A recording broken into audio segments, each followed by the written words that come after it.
Hello and welcome to WANA Pod by WANA Learning, the podcast where we explore innovative ways to learn, grow and stay successful in our ever-evolving world.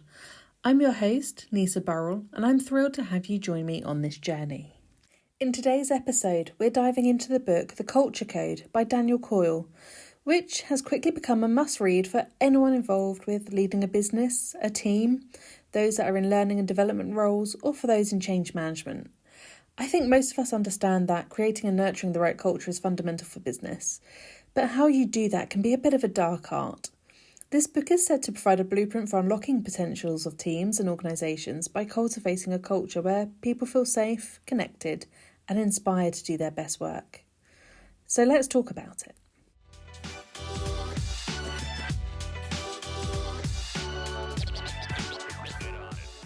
So let's start with the author. Daniel Coyle is a renowned author and journalist who has spent 4 years studying the dynamics of 8 highly successful groups for this book. His work, including the best-selling The Talent Code, has earned him a reputation for distilling complex ideas into practical insights that anyone can apply. In The Culture Code, Coyle breaks down the elements of effective culture into 3 actionable strategies. Now, this isn't audible. I'm not about to read all of the book to you. If you want to read it, you'll have to get a copy for yourself. What I will do, however, is cover the core concepts alongside 3 questions. Where have I had experience that relates to the point that Coyle's made? How does the principle apply to a current situation that I'm in? And finally, what lessons can I take from this to support me in the future? So the 3 core principles in this book are 1. Building safety, 2. Sharing vulnerability, and 3. Establishing purpose. Starting with building safety, Coyle has observed common traits within teams that have a high level of emotional safety. These interactions included close physical proximity, making eye contact, elements of touch, so physical touch such as handshakes, short energetic exchanges, high levels of mixing and talking, few interruptions, lots of questions and active listening, humour, so laughing as a team, being courteous to each other, for example, just saying thank you and getting doors for each other. And he has observed that all of these things are great for building rapport and demonstrating how to build trust. Lots of these things we do subconsciously, including mirroring body language and mirroring vocal tone. How many times have you had an experience where somebody says, "Oh, you sound like that person," and actually you've been around them quite a lot? We aren't always aware of it, but these things make those around us feel more comfortable. So if I think about my previous experience, I was previously a change manager, and in one scenario, we were changing the way that people communicated design reviews, from being handwritten notes to online markups. The approach was to make everyone understand that they're not going to be berated for struggling with a transition when they've done handwritten notes for 25 plus years, and only now are we asking them to do it differently. We founded a buddy network. So these were super users who knew how to carry out the tasks and worked really closely with the people on the ground, and especially for those that we knew were struggling with the transition. I knew, as a single person and not having those kind of required rapport on the ground with people, that actually it would have taken me longer to achieve the desired change than it was to actually work with individuals that were already on the ground. So during the time, I tapped into those existing relationships and monitored and provided support. So train the trainer situations, and also reinforcing, that we're trying to create a safe space for people to learn. It was the local people that reinforced that message. And in a current situation, I'm setting up a new company. Part of that is work winning. And my approach is a networking-led approach because for me, I understand that actually building trust and friendships is a really important start for good working relationships, and it needs that foundation of trust. So the Culture Code reminds me actually to make those around me feel safe as well as listened to. In a future situation, part of my services include change management. Identifying how safe the end users and stakeholders feel currently and actually how to build that will be an important factor to help support plans, particularly when we're looking at changing culture. Using the same 3 questions, I invite you to think about actually how do you utilise this building safety principle.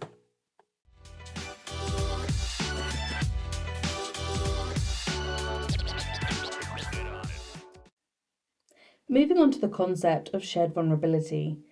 The Culture Code considers various case studies and communication methods, but it comes down to being open to others and saying that you have a weakness and that you need some help. The crux is on the person that you're communicating that message to. What do they do with this information? Do they share their own insecurity or weaknesses back, or do they shut themselves off? Cool include Dr. Jelf Poltzer's observations of the vulnerability loop. When both parties share a vulnerability, a new norm is established in helping to build trust and intimacy.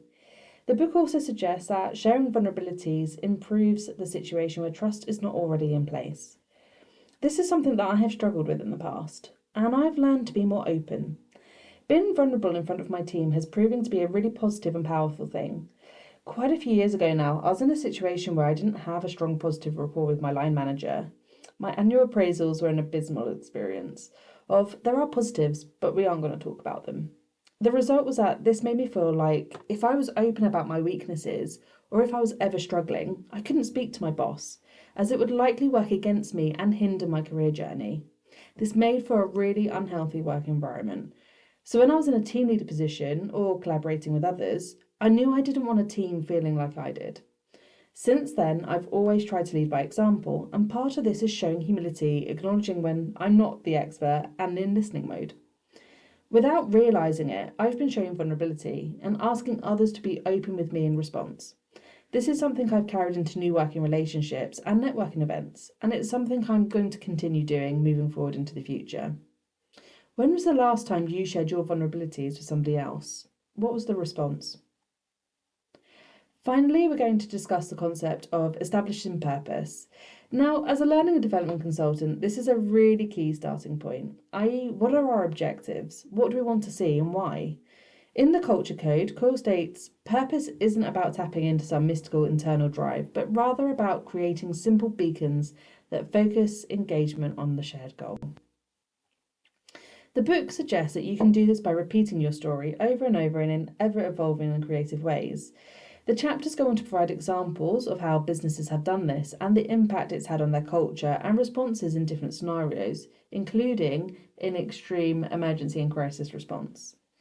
In short, there is no hard and fast, this is how you do it.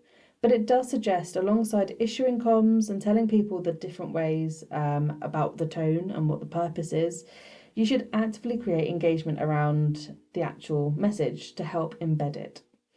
A company I used to work for had a North Star. This is about finding the right balance between human and environmental needs. The message was repeated consistently while I was there. Teams across different departments were invited to explore what this could mean for them. It was made clear that it wouldn't be a one-size-fits-all, but more of an invitation to play and make the organisation's North Star your own North Star. At WANA Learning, our purpose is simple and lends itself to our name. We all need assistance to reach our goals. Our purpose is to help you and organisations to firstly really understand your goals and then to support you in achieving them. Whether through strategy development, exploration workshops, change management strategies and learning solutions, when you are ready to learn and grow, we are here for you. How does this relate to your own organisation and your own culture building? Do you have that one thing that brings you all together and helps you pull in the same direction?